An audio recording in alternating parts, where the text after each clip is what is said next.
I moved to Melbourne when I was about 17, and after a year and a half I started doing a few short jewellery courses. The first day of the first jewellery course I knew that's what I wanted to do for the rest of my life. I met my taxidermy mentor at the same time and started learning taxidermy as well. My taxidermy teacher, Rudy, he was just a retired taxidermist that I met through a friend, and he offered to teach me. I'd been wanting to learn since I was about 16 and I couldn't find anyone, so it was very informal. It was just like a mentorship. So I'd just go out to his house if I found something dead on the road, and he'd just take me through the process. So he'd do one half and I'd do the other half, and we'd kind of go from there. I'm a vegan, so I only use animals that have died of natural causes, so mainly small birds and mice.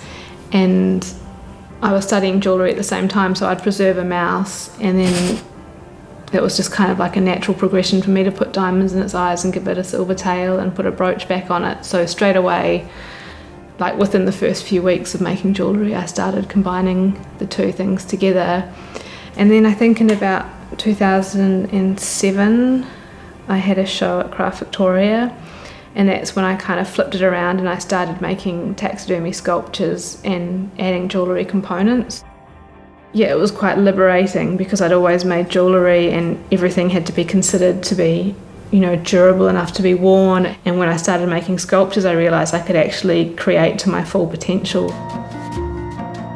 I'm quite inspired by the Victorian era, and the Victorians were very big into mourning. It was quite fashionable, so when a loved one died, they would take a lock of hair and they would turn it into a piece of jewellery, or they would have lockets with photos, and they liked to carry reminders around with them, and I really like that sentimentality.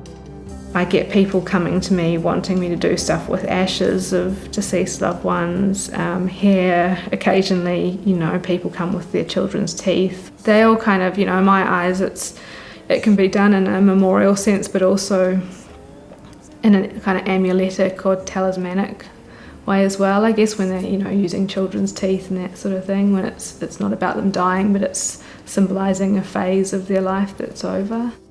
The main reason behind my work comes from an ethical animal rights viewpoint. So I don't necessarily want to turn my viewers into vegans, but I want to help them to make the decisions they would make if they were fully educated. So I believe, a lot of the meat and dairy industry, the practices that go on are so horrific, but they go on behind closed doors, and there's a reason for that, because if we knew what went on, we wouldn't partake in it. And so I just want to highlight what actually does go on, because I think a lot of people would vote differently with their dollar.